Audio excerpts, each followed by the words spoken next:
रहे हैं। ये संसद भवन के अंदर हैं मोदी जी। आप लोग सुन चुके हैं, कई बार सुन चुके हैं, इसी कार्यक्रम में आप लोगों ने सुना है इस मोदी जी के इस डायलॉग को, इस भाषण को, एक अकेला सब पर भारी। इससे पहले 56 इंच का सीना चाहिए, होना चाहिए। और उन्होंने, आप याद कीजिए, ये बात कही थी मुलायम सिंह यादव के लिए। अब मुलायम सिंह यादव साहब नहीं रहे। मुलायम सिंह यादव साहब को पद्म विभूषण से नवाज चुके हैं प्रधानमंत्री नरेंद्र मोदी, उनकी सरकार ऑलरेडी नवाज चुकी है। लेकिन ये बात पुरानी हो गई और उस डायलॉग को हम चाहते थे कि आपके सामने रखें। जब खोजता रहा यहां से लेकर वहां तक, तो वो डायलॉग प्रधानमंत्री नरेंद्र मोदी का अब सोशल मीडिया से लगभग गायब हो चुका है। इसलिए आप तक हम नहीं पहुंचा रहे हैं। क्यों गायब हुआ ये भी समझने की जरूरत है। लेकिन 56 इंच से लेकर एक अकेला सब पर भारी वाले प्रधानमंत्री नरेंद्र मोदी अब कमजोर प्रधानमंत्री दिखाई देने लगे हैं और कमजोर पीएम होने का ठप्पा उन पर लग रहा है। मोदी जी को कमजोर करना और कमजोर होते देखना उनके विरोधियों को जरूर अच्छा लगेगा, लेकिन अगर उनके लोग ही उन्हें कमजोर बताने लगे तो समझिए कि मामला गड़बड़ है। खैर, जरा गौर फरमाइए कि 2014 के चुनाव में मोदी जी को चुनावी लहर, या कहें तो मोदी लहर के रूप में पेश किया गया था। उसके बाद यह माना जाता रहा कि जिस चुनाव में मोदी जी का चेहरा है वहां जीत पक्की है। यानी जहां प्रधानमंत्री नरेंद्र मोदी तब के बाद वाले, 2014 के बाद वाले, वो खड़े हो जाएंगे, वहां बीजेपी जीत जाएगी। लेकिन हिमाचल प्रदेश, अब इसमें भी ताजा तरीन उदाहरण, हिमाचल प्रदेश और उसके बाद कर्नाटक, ये दो राज्य जो हैं, इन दोनों राज्यों में हाल में चुनाव हुए और इन चुनाव में मोदी लहर का सच सामने आ गया है। और अब इस साल होने वाले बाकी विधानसभा चुनावों में भी बीजेपी के लिए जीतना मुश्किल दिख रहा है। यानी कह सकते हैं कि अब मोदी जी का चेहरा जीतने की शर्त नहीं रहा। इसीलिए मोदी जी को किनारे करने की कोशिश भी हो रही है। और इसी तरह हिंदुत्व के मुद्दे को भी बीजेपी की जीत ट्रम्प कार्ड माना जाता था। एक तरफ मोदी जी, दूसरा हिंदुत्व का मुद्दा। लेकिन कर्नाटक में इसी हिंदुत्व के कार्ड से बीजेपी को हार मिल गई, क्योंकि वहां बजरंगबली का दांव काम नहीं आया। और अब तो एक आ गई है जिसका नाम है आदि पुरुष। जिस तरह पुरुष फिल्म में संवादों पर विवाद खड़ा हुआ है, उसमें भी लोग पूछ रहे हैं क्या इसी दिन के लिए बीजेपी ने हिंदू धर्म को खतरे में बताया था? क्या ऐसी बातें सुनने के लिए हिंदुत्व का जाल बिछाया गया था? ये बीजेपी से लोग पूछ रहे हैं, बीजेपी के ही समर्थक भक्तगण। आपको बता दूं कि इस फिल्म में हनुमान जी यानी बजरंगबली के जो डायलॉग हैं वो किसी गली के गुंडे की तरह बताए गए हैं। साफ कह रहा हूं, गली का गुंडा भी इतना खराब डायलॉग नहीं बोलेगा जितना खराब डायलॉग भगवान हनुमान, बजरंगबली, जय बजरंगबली, और जो भी जिस ढंग से भी जैसी आपकी श्रद्धा उनके प्रति हो वो सब आप कह दीजिए, उनके मुंह से कहवाया गया है। उसका उदाहरण दे देता हूं। जलेगी तेरे बाप की या तेरी बुआ का बगीचा है क्या, जो हवा खाने चला आया। ये रावण कह रहे हैं हनुमान जी से।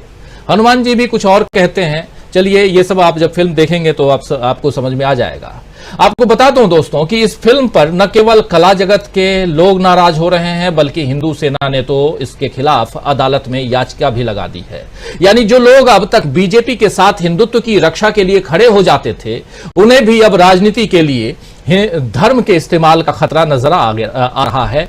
और धर्म के इस्तेमाल के जरिए, यानी धर्म के जरिए आप, या धर्म को ढाल बनाकर आप चुनाव जीतते थे, ये अब उनके लोग ही, बीजेपी के अपने भक्तगण ही ये बात कहने लगे हैं। तभी तो इस फिल्म के खिलाफ हिंदू सेना वालों ने याचिका दायर की है।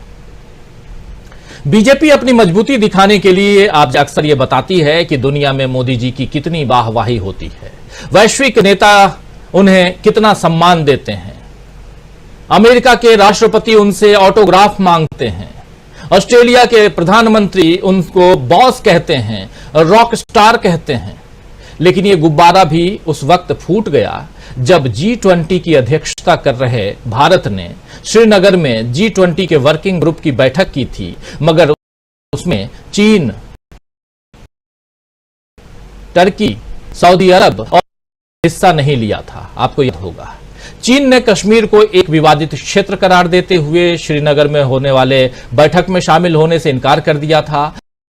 और तुर्की, सऊदी अरब के शामिल न होने की साफ वजह, स्पष्ट वजह न होते हुए भी उन लोगों ने कुछ नहीं कहा था, लेकिन यह समझा जा सकता है कि ये तमाम मोदी सरकार के जम्मू कश्मीर पर लिए फैसले को सही नहीं मानते हैं।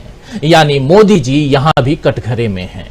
अब मोदी जी अमेरिका से होते हुए 24 और 25 जून को इजिप्ट जाने वाले हैं, कायरो, इजिप्ट की राजधानी। लेकिन क्या इससे वैश्विक स्तर पर उनका समर्थन बढ़ेगा या अरब लीग के देशों के बीच उनकी छवि सुधरेगी, यह देखना होगा। जिस इजिप्ट ने श्रीनगर आने से मना कर दिया G20 की अध्यक्षता कर रहे भारत की पहल पर, उस इजिप्ट में प्रधानमंत्री नरेंद्र मोदी, हालांकि उनके राष्ट्रपति के इनविटेशन पे जा रहे हैं, और आप याद कीजिए कि इसी साल 26 जनवरी को इजिप्ट के राष्ट्रपति हमारे यहां पे भारत में अतिथि थे, मुख्य अतिथि थे। वैश्विक मोर्चे पे चुनौतियों का सामना हमारे प्रधानमंत्री कर रहे हैं, और इधर घरेलू मोर्चे पर भी बड़े संकट से प्रधानमंत्री नरेंद्र मोदी गुजर रहे हैं। मणिपुर पर बहुत सारी बातें होती हैं। कई हमारे साथी कहते हैं कि आप सिर्फ राहुल राहुल करते हो, मणिपुर की बात ही नहीं करते हो। ऐसे लोगों को मैं कह देना चाहता हूं इसी कार्यक्रम के जरिए कि हमारे किसी भी कार्यक्रम में पिछले 2 महीने उठाकर देख लीजिए, कोई भी ऐसा कार्यक्रम नहीं है जिसका हो। आप महाराज जिनको तकलीफ है वो हमारे पूरे प्रोग्राम को देखा कीजिए। तो मणिपुर पर मोदी जी के मंत्री R.K. रंजन सिंह का ही कहना है कि मैं स्तब्ध हूं। मणिपुर में कानून व्यवस्था की स्थिति पूरी तरह विफल हो गई है। उनके इस वीडियो को शेयर करते हुए, ये एक वीडियो है जिसका एक पार्ट आपके सामने टेक्स्ट के रूप में रख रहा हूं, क्योंकि वीडियो में वो इंग्लिश में बोल रहे हैं, हिंदी में उसका ट्रांसलेशन, उसका रूपांतरण हम आपके सामने रख रहे हैं। कह रहे हैं कि मैं स्तब्ध हूं, मणिपुर में कानून व्यवस्था की स्थिति पूरी तरह विफल हो गई है। ये कौन कह रहा है? ये मोदी जी के मंत्री कह रहे हैं साहब। उनके इस वीडियो को शेयर करते हुए कांग्रेस के नेता जयराम रमेश ने ट्वीट किया है, और उन्होंने कहा है कि यहां मणिपुर के एक केंद्रीय मंत्री अपने राज्य की मौजूदा स्थिति पर विलाप कर रहे हैं।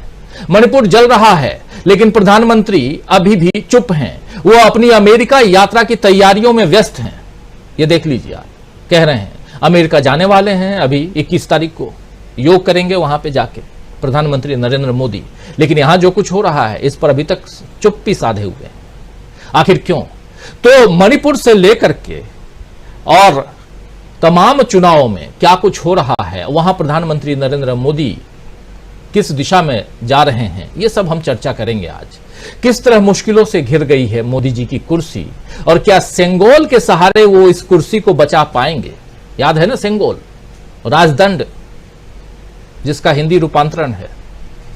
क्योंकि आज कर्नाटक के, सेंगोल का नाम यहां सेंगोल की चर्चा इसलिए कर रहा हूं क्योंकि आज कर्नाटक के सीएम सिद्धारमैया को पेरियार की मूर्ति के साथ एक सेंगोल उपहार में दिया गया है, जो सामाजिक न्याय का आह्वान कर रहा है। हिंदुत्व के मुकाबले सामाजिक न्याय स्थापित करने की मांग देश में जोर पकड़ रही है, जब से राहुल गांधी ने यह बात कही है उसी कर्नाटक में। और 2024 में इस मांग से मुश्किल में पड़ सकती है बीजेपी, और इसीलिए हिल सकती है प्रधानमंत्री नरेंद्र मोदी की कुर्सी। लेकिन उससे पहले क्या फंस गई है प्रधानमंत्री नरेंद्र मोदी की कुर्सी? आइए समझने की कोशिश करते हैं। हमारे साथ कुछ वरिष्ठ साथी जुड़े हुए हैं, उन सबसे आपका परिचय करवाता हूं। आगे बढ़ते हैं और इस तमाम मसले को समझते हैं। हमारे साथ जुड़े हुए हैं वरिष्ठ पत्रकार श्रवण गर्ग साहब, हमारे साथ जुड़े हुए हैं प्रोफेसर अखिल स्वामी जी, हमारे साथ संजय कुमार सिंह जी जुड़े हुए हैं, हमारे साथ वरिष्ठ पत्रकार प्रशांत टंडन जी जुड़े हुए हैं, और हमारे साथ अमलिंदु उपाध्याय जी जुड़े हुए हैं। आप सबका स्वागत करता हूं इस कार्यक्रम में। स्वागत, इस्तकबाल आप तमाम दोस्त, साथी, शुभचिंतक आप सबका जो अब तक जुड़ चुके हैं, जो जुड़ने वाले हैं इस कार्यक्रम में।